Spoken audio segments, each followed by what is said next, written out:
Hello everyone, a very warm welcome to all of you in my live teaching learning session. My name is Riya Pramanik. So I am teaching you BPSC 131, that is Introduction to Political Theory. Today we will be moving forward to two other units of this course. So the two units we will be talking about today is Unit 9, that is Citizenship, and Unit 10, that is Civil Society and State. So let's start with Unit 9, that is Citizenship. We should know about citizenship because it's a very contested subject and a very topic which is very much in news nowadays. So to know it better, let's see what is there in this introduction. So in general terms, citizenship is a relationship between an individual and state. So it is a relation between an individual and state. After the states were formed, the idea of citizenship also formed. It is seen in the context of complementary rights and responsibilities. So, the citizenship gives you rights as well as responsibilities towards the state. So, one of the most notable person who talks about citizenship is T.H. Marshall. According to T.H. Marshall, citizenship is full and equal membership in a political community. So, citizenship means a full and equal. That means every person who is living in a political community will be equal in terms of race, caste, gender, class, etc. So, there will not be any kind of discrimination amongst the citizens. But in earlier times, we can see that citizenship was limited and exclusionary in nature. That means not everyone was a part of citizenship or not everyone were given the citizenship rights. Few people were given and others were excluded. So the person who had property were given citizenship rights. So the person who had land, who had property were considered to be citizen, whereas the others who are landless, they were not considered as citizens and they were not given any kind of citizenship rights. So the excluded category includes women and slaves who were declined from these rights. So as we also learned about the Greek ancient city-states where democratic rights were also given to the landed propertied men and not women and slaves because they were not considered to be politically active and capable enough to do politics. So they were excluded from the political arena of Greek city-states. So here we can also see that women and slaves were also excluded from citizenship rights. So this is what about the ancient time. Now let's move forward and see what happened in modern states. So it was with the advent of modern liberal states that the demand for equality gained momentum. So with the advent of a modern society, modern liberal states, modernity, the demand of equality also increased very much. So with this, the idea of citizenship evolved. It takes a different set of role. So it also resulted in the socio-economic inclusion of the marginalized sections. So the persons who were excluded before were now integrated into the society or the system. So it resulted in the socio-economic inclusion of the marginalized sections. For a democracy, the citizenship should take active part in governance, which ensures accountability. So, for a democratic country to run properly, it is expected that the citizens should take active participation.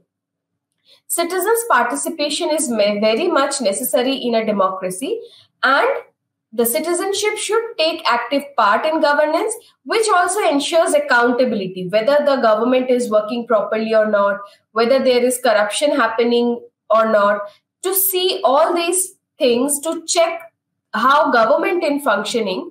So the citizens should participate actively in political governance. So the passive citizens lead to stagnation in any democracy and could further alienate the representatives from the people. So the opposite part of the active participation of citizens are the passive citizenships, which lead to stagnation. In a democracy, the society will stagnate if the citizens are not active and they are passive. So it could further alienate the representatives from the people. So it is very much needed in a democracy that citizens should participate actively. So this concept of citizenships gained momentum during globalization, which reignited the debate around the concept of citizenship. So with the advent of globalization in the world, the concept of citizenship again reignited, and it became necessary to understand this concept properly. So, the concept of citizenship. Citizenship is the status of a person recognized under the custom or law as being a legal member of a sovereign state or part of a nation. To understand this sentence, we should also know what does sovereign mean. A sovereign country is a country where the decisions are not taken by any external forces, but from the people living inside that country. The inhabitants of that state takes all decisions regarding international decisions or national decisions. So sovereign means where the decisions are taken by the people residing in that particular state and not by external countries. So for example, if we take example of India, in that case, when India was under British control, India was not a sovereign country. Why? Because our decisions were taken by Britishers, the external forces, so the external countries. So after independence, India gained sovereignty because from now onwards, from 1947 onwards, India was taking its own decisions. So from that, we can understand what does sovereign mean. So citizenship is the status of a person recognized under the custom or law as being a legal member of a sovereign state or part of a nation. So to provide someone citizenship or to become a citizen, it is very important that the person should reside in a sovereign state. Okay, so sovereignty is very important because only that way you will be given legal membership to reside in a country. So you will be under the law of that particular country. So the person may have multiple citizenship. This is also possible that persons may have multiple citizenships of multiple countries and states. So a person who does not have citizenship of any state is said to be stateless.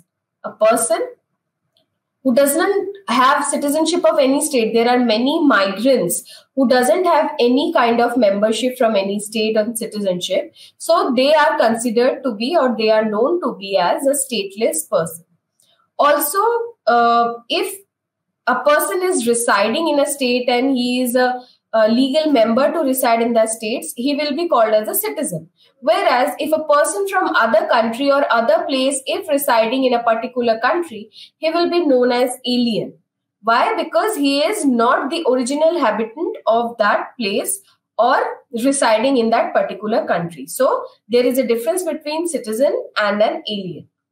In narrow sense, okay, so citizenship or the word citizen can be understood in narrow and broader sense.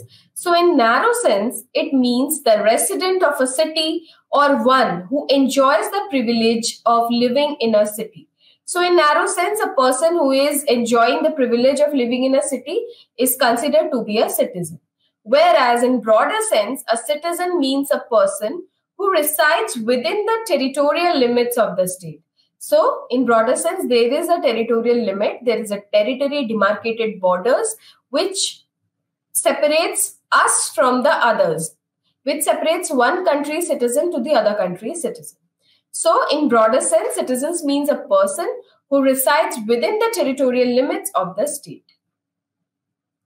So citizenship and nationality are the same in legal sense. Sometimes both these words are interchangeably used, citizenship and nationality. So conceptually, citizenship is focused on the internal political life of the state and nationality is a matter of international dealings. So to reside in a state, the political life of a person in a state is focused on citizenship, whereas nationality is considered to be a matter of international dealings. So in modern era, the concept of full citizenship encompasses not only active political rights, but full civil and social rights. So not only active political rights one should need or one should fulfill, but a person or a citizen should have civil and social rights as well. So historically, the most significant difference between a national and a citizen is that the citizen has the right to vote for elected officials and to be elected. So a citizen, what does citizen mean and what powers he or she is having? That he or she is having the right to vote and right to be elected as well. So to be elected, to elect, all these rights were given to a particular citizen from a state. So until the 19th and 20th centuries, it was typical for only a small percentage of people who belonged to a city or state to be full citizens. So till 19th and 20th century, citizenship was not all encompassing. It was not provided to everyone. It was limited to certain groups of people, and not all persons were considered to be citizens. So a very small percentage of people were citizens at that point of time.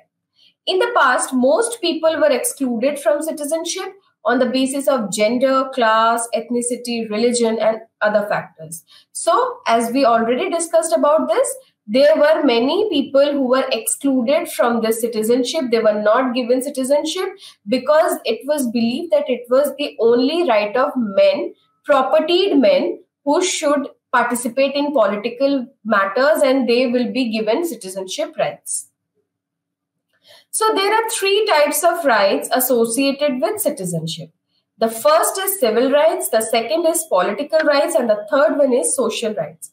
To understand these better, let's move forward with civil rights. So what is civil rights? Civil rights are related to individual freedoms like liberty, freedom of speech and expression, etc.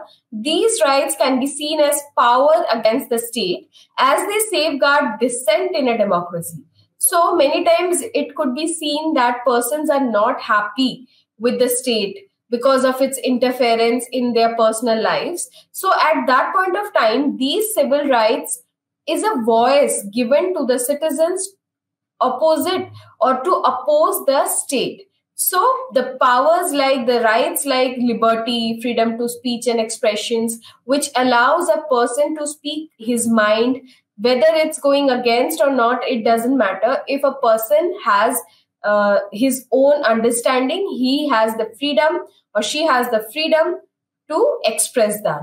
So sometimes it is seen that civil rights might be used against the state as well, because in a democracy, a person is free to express himself. Next comes the political rights. Political rights are those rights which an individual takes part in political life of his country, like the right to vote, right to form or join any political party, etc. These rights are associated with the parliamentary institution in a democracy.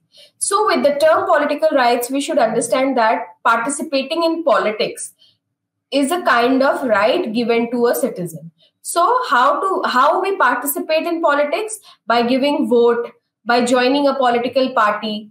So these rights are considered to be as political rights, and they are associated with the parliamentary institution in a democracy. So in a democracy, all citizens should have all these kinds of rights provided by the state. Next comes the social rights. Refers to the right to share social and cultural heritage.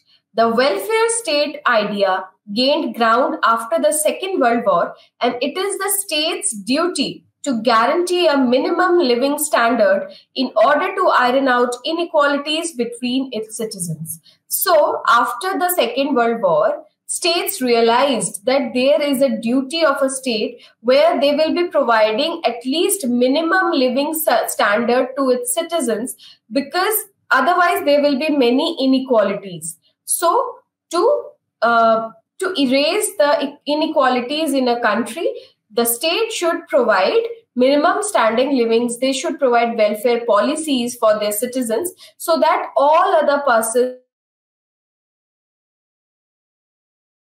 others, they can also prove themselves, they can also come forward and take part actively. There are some determining factors about it. So each country has its own policies, regulations, and criteria as to who is entitled to its citizenship. So for each country, they have their own criteria to decide what will be or how a person is given citizenship.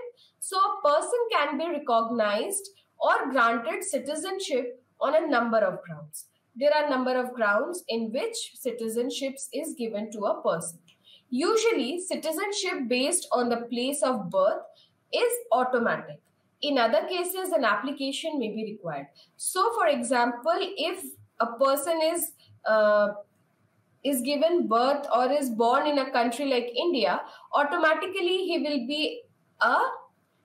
be a citizen of India.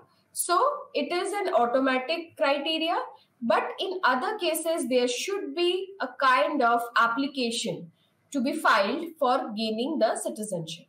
So citizens are of two types. One is natural born and the second is naturalized. So there is a category between two types of citizenships.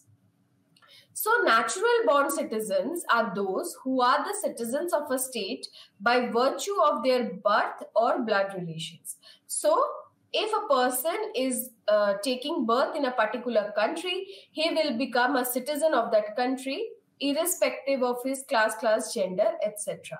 Also, if he is having blood relation with a person residing in a particular state, he or she will be given the citizenship of that particular country. Whereas naturalized citizens are those foreigners who are granted the citizenship of the country on the fulfillment of some conditions laid down by the respective country.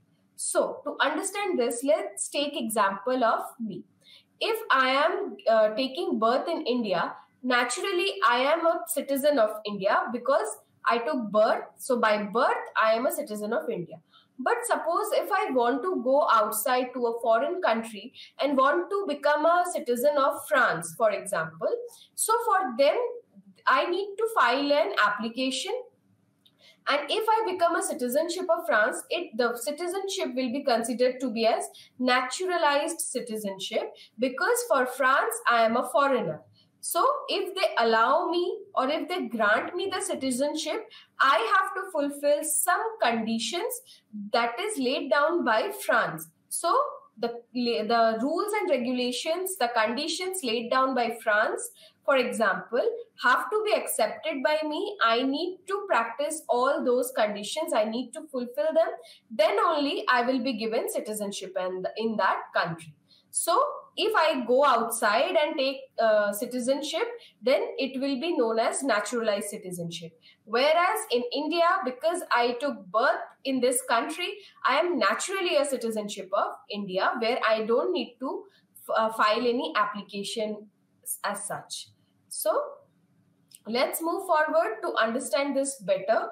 So the first determining factor is citizenship by birth, as we discussed, but we will be looking into this deeply. So if one or both of a person's parents are citizens of that state as well. So because both of my parents are from India, I am given the citizenship of India. But suppose if one of my parent is a foreigner and one of the parent is Indian, then I have the right to apply for citizenship in both the countries because one of my parent is a part of a foreign country and India. So states normally limit the right to citizenship by descent to a certain number of generations born outside the state. So to consider this criteria, there are some kinds of rules and regulations laid down by different countries differently, which restricts the limit the right of citizenships to a certain number of generations born outside the state. So this form of citizenship is not common in a civil law countries. So this is all about citizenship by birth. Next comes born within a country. So a person or a people who born in a country are automatically citizens of the states in which they are born. So this form of citizenship originated in England, where those who were born within the realm of subjects of the monarch and is common in common law countries. So this kind of citizenship is originated from England. Next comes citizenship by marriage. So many countries fast track naturalization process based on the marriage of a person to a citizen. So we can see that there are many people from India who marries foreigners. So it is also a criteria to get citizenship of a country. So countries which are destinations for such immigration often have regulations to try detect false marriages, where a citizenship marries a non-citizen typically for payment without them having the intention of living together. So it could be seen many times that in many countries where people marries a person just to gain the citizenship of that particular country, and in return they used to pay the person whom they are marrying. So this become a very big issue in some countries, where people marries a inhabitant of that particular country just to get the citizenship, and they don't have that kind of intention of living together. It becomes a business for them because there is a payment given to that person so that in return they can earn the citizenship. Next come naturalization. States normally grant citizenship to people who have entered the country legally and been granted permit to stay, or been granted political asylum and also lived there for a specified period. So through naturalization process, if someone is legally coming to a country, not persons who are without any documents, many times we can see that migrants go to other countries without any legal rights. So without any, we can say, documents they could publish to them. So they are called illegal migrants, as we all know. To stay in that country, he will be given citizenship. In some countries, naturalization is subject to conditions which may include passing a test demonstrating reasonable knowledge of the language or way of life of the host country, good conduct and moral character, and renouncing their prior citizenship. So there are some conditions which are posed to a person who wanting a citizenship in a country, but he is a foreigner. So in that case, there are some conditions. So all these things matters a lot for granting citizenship to a person who is a foreigner for our land. So some states allow dual citizenship and do not require naturalized citizens to formally renounce any other citizenship. So there are many countries where dual citizenship is allowed. In that case, a person should not renounce any other citizenship. So how this concept of citizenship evolves? The concept of citizenship goes back to the ancient Greek city-states, where the population was divided into two classes, the citizens and the slaves. As we already talked about, the citizens enjoyed both civil and political rights because they are citizen of that country, they are legally staying there, people or the country allows them to have civil and political rights. They directly or indirectly participated in all the functions of the civil and political life of the state, whereas the slaves enjoyed none of such rights and suffered from all kinds of political and economic disabilities. So this was the difference between a citizen and a slave in the ancient times when the concept of citizenship evolved. So women were also not given citizenship rights, which were reserved only for free native-born men. So citizenship was restricted to the persons who are free, native-born and men. In Greece, the term citizen was used in its narrow sense. Only those who enjoyed civil and political rights and who participated in the functions of civil and political life of people were regarded as citizens. As we can see that citizenship was not for all in ancient Greece, so it was not a positive sense or a broader sense, but a narrow sense of citizenship. So in Rome, People belonging to only rich class, known as patricians, were privileged to enjoy the civil and political rights. So in Rome also this used to happen. So the rest of the population was not privileged to enjoy any such rights. In the medieval times, citizenship was associated with the protection by the state, as the absolute states wanted to impose their authority over their diverse population. So during medieval period, citizenship was associated with the idea that state should protect the inhabitants of that particular territory, and as the states, absolute states, the states which were absolute states at that time, wanted to impose a kind of authority over the diverse population to hold them together. So the modern notion of citizenship seeks to strike a balance between freedom and equality.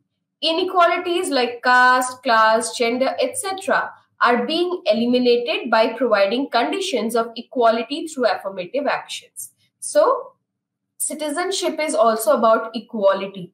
Without that, citizenship will not be considered citizenship in broader sense. It will become narrow sense that we already knew where it happened, that was in the ancient Greece. So, there are few theories of citizenship. There are 8 theories which we will be talking about. First is liberal theory, Republican theory, libertarian theory, communitarian theory, Marxist theory, pluralist theory, feminist perspective, and Gandhi's view. So let's start with liberal theory. According to this theory, civil rights constitute the foundation of citizenship, and it revolves around the notion of individualism. As we know that liberalism talks about an individual, a person, himself or herself, a person on themselves. So it talks about individualism, and civil rights constitute the foundation of citizenship. For them, civil rights is very important. So, according to liberal theory, citizenship is a legal status which confers certain rights on the individual, protecting him from state interference. So, what liberal theory talks about, that it is a legal status of a person or a citizen, so that they will be protecting, the individual will be protecting from state interference. Citizenship also stands for equality, while capitalism breeds class inequalities. So, capitalism, as we already learned about in our previous lectures, that capitalism breeds class inequalities. There are 2 classes in capitalism: the land-owning classes, the persons who have means of production, have resources, and the other one who are workers who don't have means of production and who are poor. So there were 2 classes, bourgeois class and the proletariat class in capitalism. So according to liberal theory, citizenship stands for equality.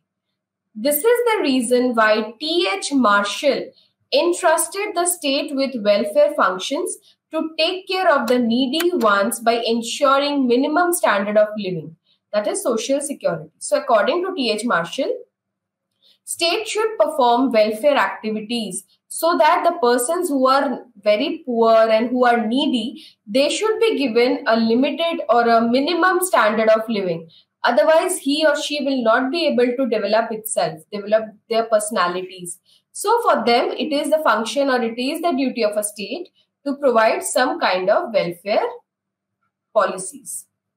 Next is Republican theory. The Republican theory focuses on civic self-rule through participation of citizens. So active participation in deliberation and policy making is advocated by Republicans. So they want citizens or the population to participate actively in policy making and decision making, and this is what the Republican theory talks about. So unlike liberals who see citizenship as being protected by law, Republicans want participation in formulation of law. So they want people to participate in formulating the law in itself. So it is the population who will be forming all these laws as per the Republican theory. So the liberals want representative democracy, while Republicans promote deliberative democracy. There is a difference between liberals and the Republicans. The first one, the liberals want representative democracy, whereas Republicans want deliberative democracy, where people will be taking part in deliberations, in decision making and policy framing. So for Republicans, citizenship can unite citizens as long as this identity is stronger than their other identities like religion, ethnicity, etc. So the idea of citizenship for Republicans is to unite the persons, because there are many kind of diversity present in all countries, not only in India. But if we see the countries around the world, there are many kinds of diversities in religion, language, ethnicity, tribes. So there are many tribes, there are many ethnicities. So there is very much diverse culture all over the world. So according to Republicans, the citizenship the identity of a citizen of a country should be stronger than all the other diversities like religion, ethnicity, etc. So Republicans criticize communitarians also, as well as they are apprehensive of local identities being placed above the civic roles. So next come to libertarian theory. Libertarian citizenship can be traced to British conservative government under Margaret Thatcher. She was the PM of England in 1979, who gave more importance to market rights over social rights. So the libertarians were the persons or the thinkers who believed that a person should be given market rights more than social rights. So it is believed that the social rights, that is considered to be welfare policies, were becoming unaffordable for the state. Also, we should remember that this was the time when Cold War was going on, and few years back, 20, 30 years back, the states were facing world war. So their economies were devastated very much. So to do better, a state needs to restrict its welfare policies according to libertarians. So this was the time where the state was not able to afford all these welfare policies. So they were believing that there should be the economy should be market based. So the libertarians argues that people seek to pursue their values and preferences through private activity rather than public distribution.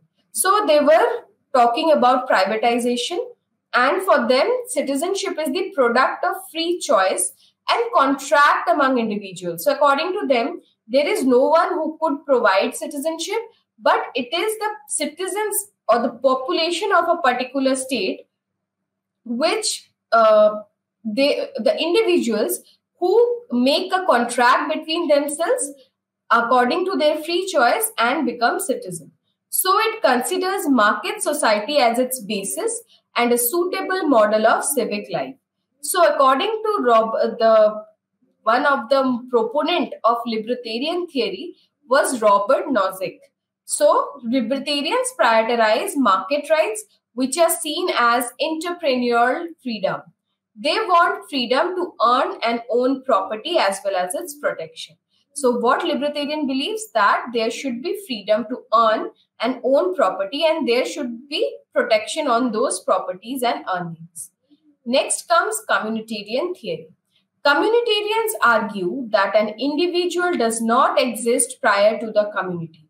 So for them, it is first comes the community and then an individual. So they criticize the liberals for ignoring social nature of individuals by focusing too much on the individual.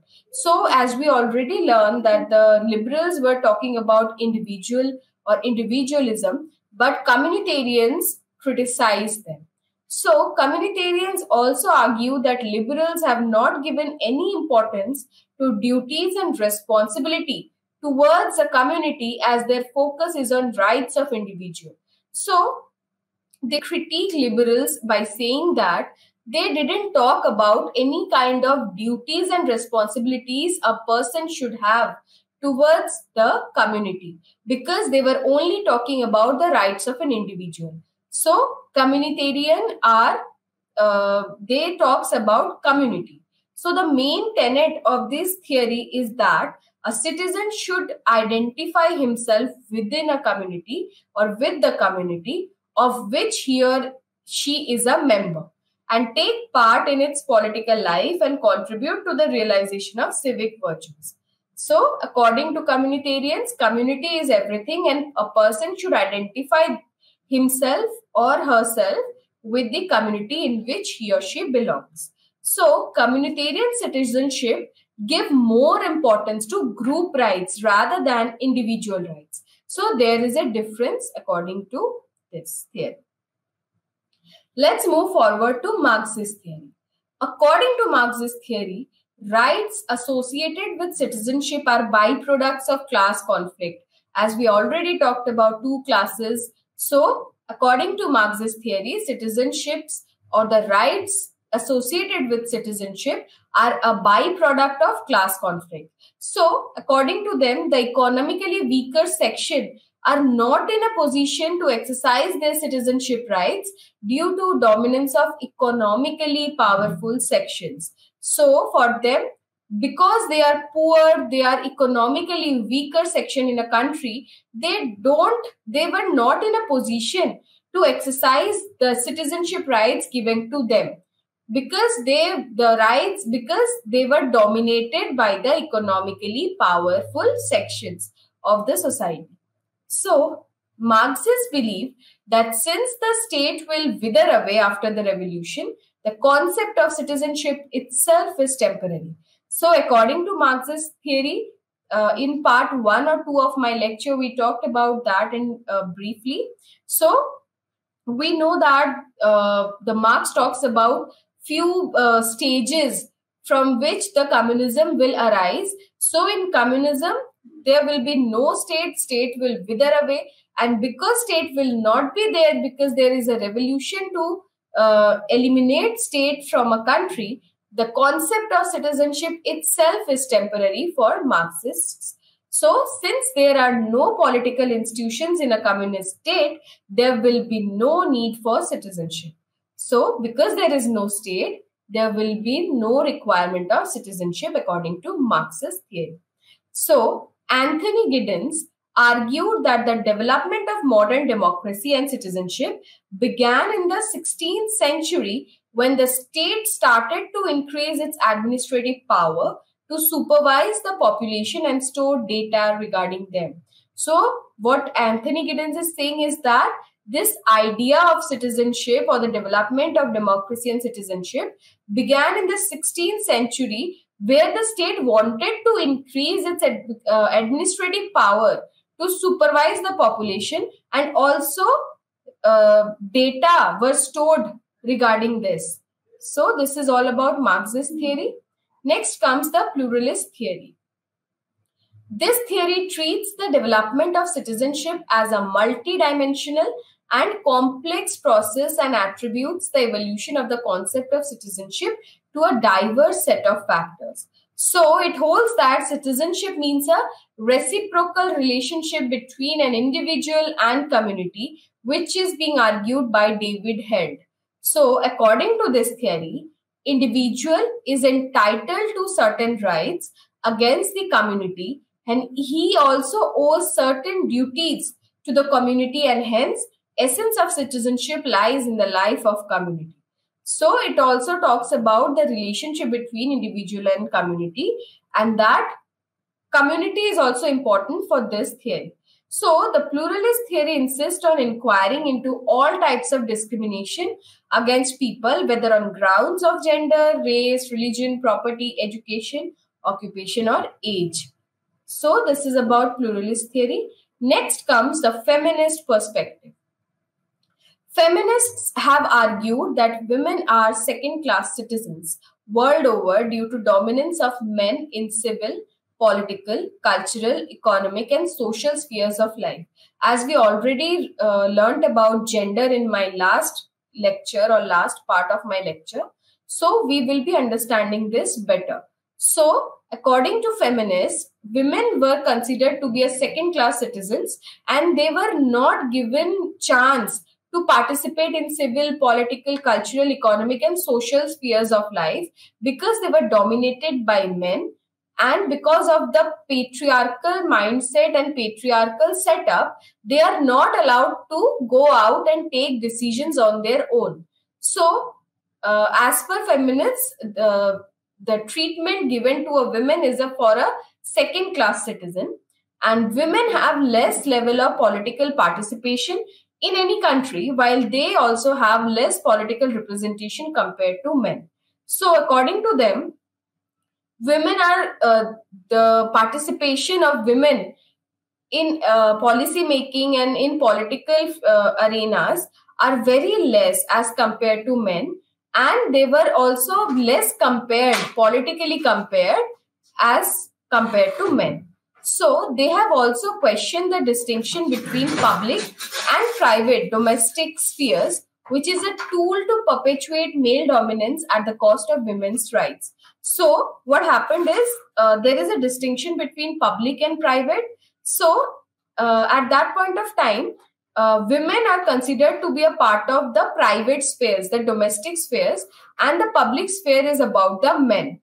So there is a distinction, and here we can see that the rights of the women are compromised. Next is Gandhi's view of citizenship. So, the Gandhi's views on citizenship focused on the ideas of common good and active citizenship. So, according to Gandhi, all states have coercive power, often used to oppress citizens. So, Gandhi believes that states, because a state have a power of coerciveness, and he has the power, coercive power with himself, with itself. So it often used to oppress the citizens. So he believed that a state should not have centralized power so that it could not oppress the citizens. So as we all know that Gandhi's belief in dharma, ahimsa, satya is very important to understand. So dharma here means the moral law and duty, whereas ahimsa is non-violence in thought and deed. And satya, that is truth and sincerity, were three central pillars of Gandhi's conception of citizenship. So all these three concepts are very important for Gandhi's perspective on citizenship. He believed that the state represented compulsion, uniformity, and violence in a concentrated form, which is why he wanted a non-violent state. So for him, it is very important that the state should be non-violent in nature. He pointed towards the concept of citizens of the world, where entire world is the canvas for an individual's activity. This is implicit from his words like think locally, act globally. So this is all about Gandhi's view. So now comes the idea of global citizenship. The supporters of idea of global citizenship believe that all people have certain rights and responsibilities by virtue of being a citizen of this world. So they don't consider a person to be a citizenship of a particular country because of the demarcated borders, but by virtue of being a citizen of the world, there should be a kind of global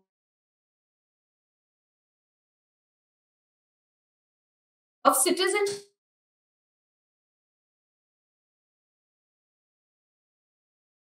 and cultural exchange. So, with the advent of globalization, we can see that the limits on a person to move from this place to other also restricted. Us that how territoriality or the boundaries are limited for a person to move out, which was not part of globalization. So, migration, transnational economic, social, and cultural exchange were very much started happening during the globalization period. So, the idea of global citizenship can be criticized as it largely focuses upon duties towards others and on loyalties to communities which are wider than the nation state rather than on active citizenship. So, the connection, the focus, the duties were not limited to a particular territory, but it goes beyond that. So, this is all about global citizenship.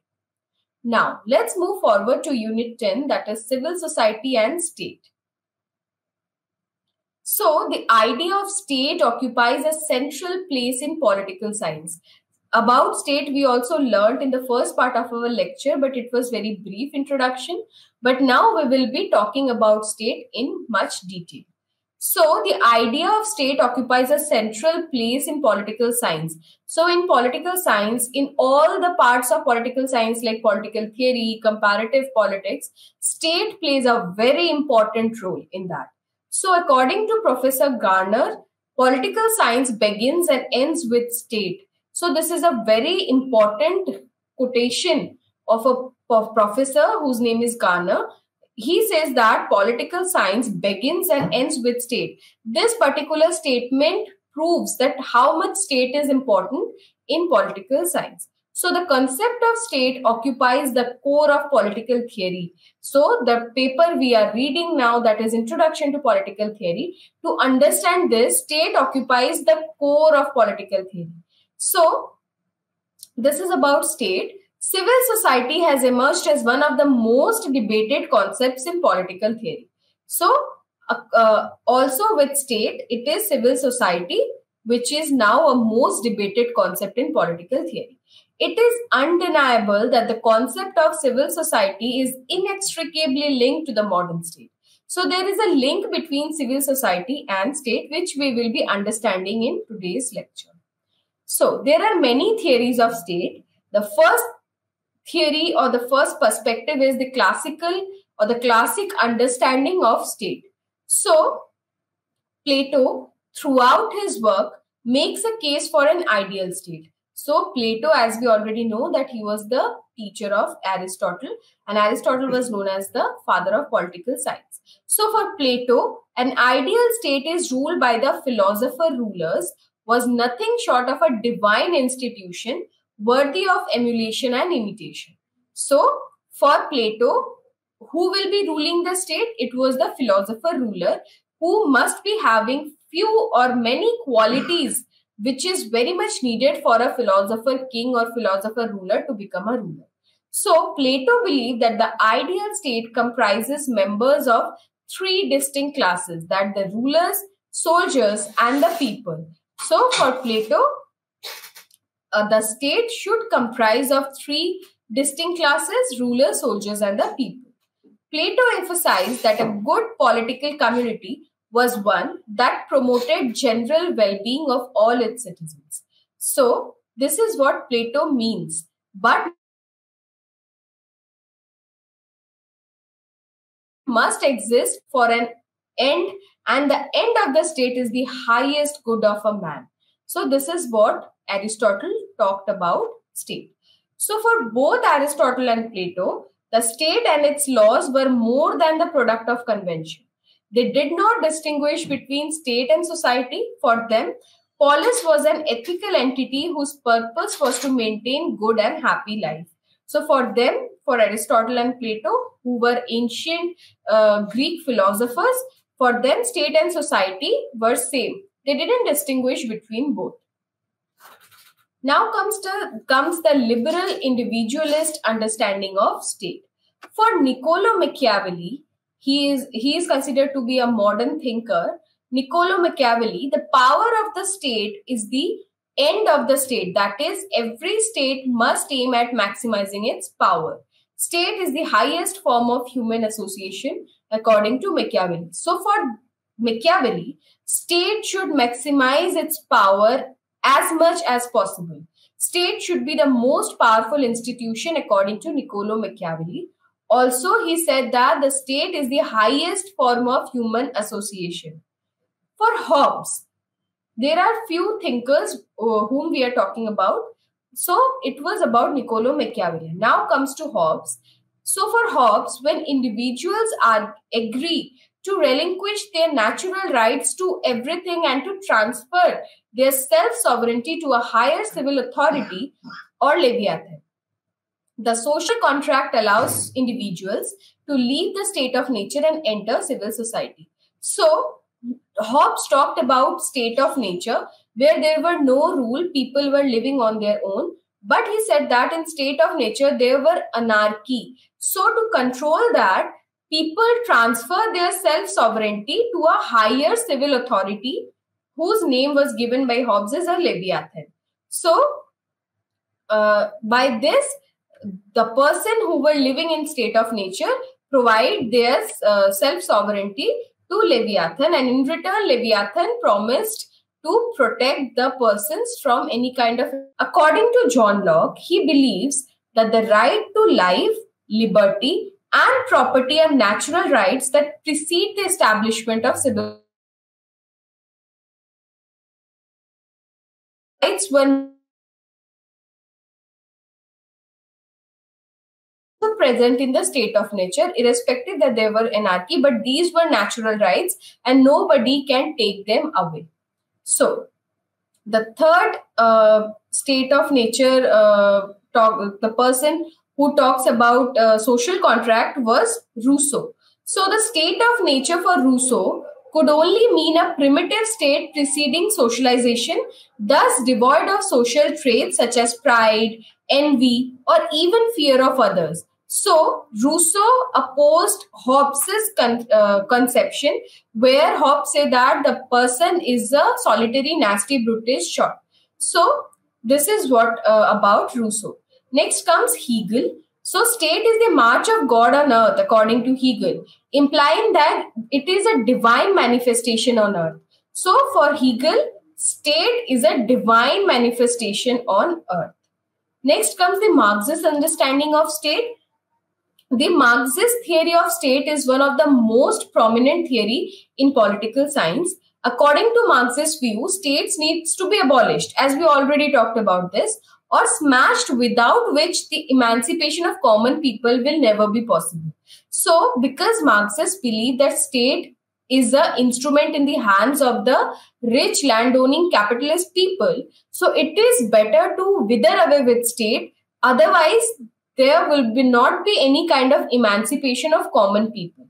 So, Karl Marx and Friedrich Engels defined state as the political power, properly so called, is merely the organized power of one class for oppressing the other. So, for them, for Karl Marx and Friedrich Engels, they talk about that the state is a power of one class for oppressing the another, because they talked about class struggles in their theory.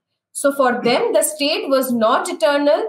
It would eventually disappear. How it will disappear? After the revolution happened in a socialist state, and there will be coming of the communism or a communist state. So Marx envisioned a classless, stateless society of true democracy and full communism, in which the political state disappeared. So they didn't believe that there is a political state, because ultimately the state will disappear after the proletariat revolution. Next comes the concept of civil society. So the idea of civil society is deeply entrenched in political thought. So the idea of civil society is quite old, but it has become important in the last few decades, mainly after the fall of the communist countries. So after the fall of the Soviet Union in the 1990s, in the decade of 1990s, this idea of civil society, it became very important to understand. So the term civil society can be traced through the works of Cicero and other Romans to the ancient Greek philosophers. So although in classical usage, civil society was equated with the state. So earlier the thinker used to use civil society and state together. So they were interchangeably used. But in the modern era of civil society emerged in the Scottish and continental enlightenment of the late 18th century. So civil society is a domain parallel to but separate from state. A place where citizens voluntarily associate according to their own interests and wishes. So, how it is different? Because here there is a voluntarily association of the citizens, which is based on their own interests and their wishes. So, the concept of civil society flourished along with the idea of individual with respect to his rights, his relations with other individuals and the state. So this is about civil society.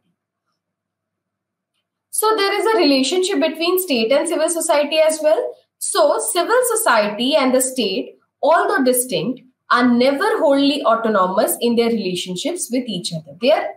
They are connected to each other. So, the limited state cannot be deprived of a necessary power to maintain the conditions of a well-ordered society.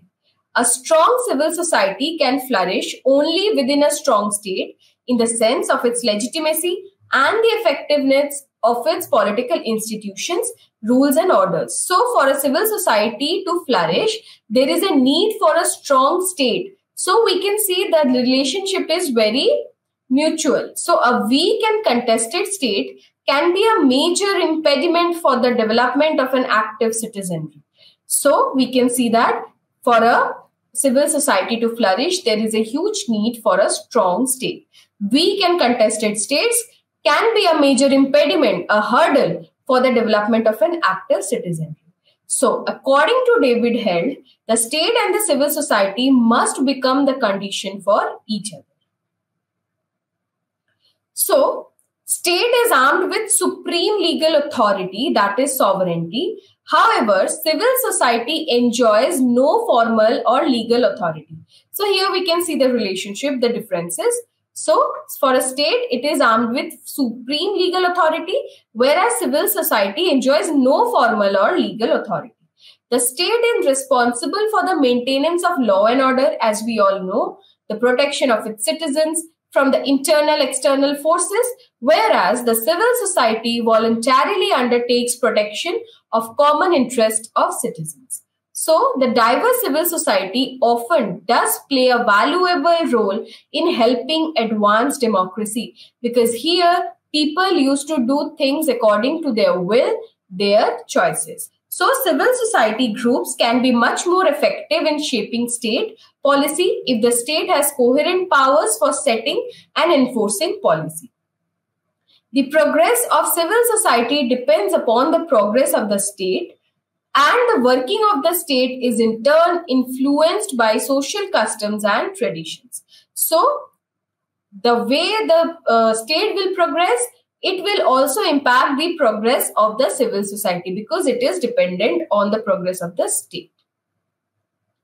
So, this is all about, we talked about this state and civil society in our today's lecture. In the initial part of my lecture, we talked about how citizenship emerged, and it became very important because after the globalization, citizenship became very important. So if we move back to what we have done, so we can see that how there are many theories of citizenships. There is a liberal theory, Republican theory. We understand how it evolved, because in ancient times, in ancient Greek city-states, we could see that the citizenship was only limited to the persons who have property, and it was based on gender, because only men were given citizenship rights. So women and slaves were excluded. So theories of citizenships are very important to understand. We have done that. So there are 8 kinds of theories we talked today. That is liberal theory, Republican theory, libertarian theory, communitarian theory, Marxist theory, pluralist theory, feminist perspective, and Gandhi's view.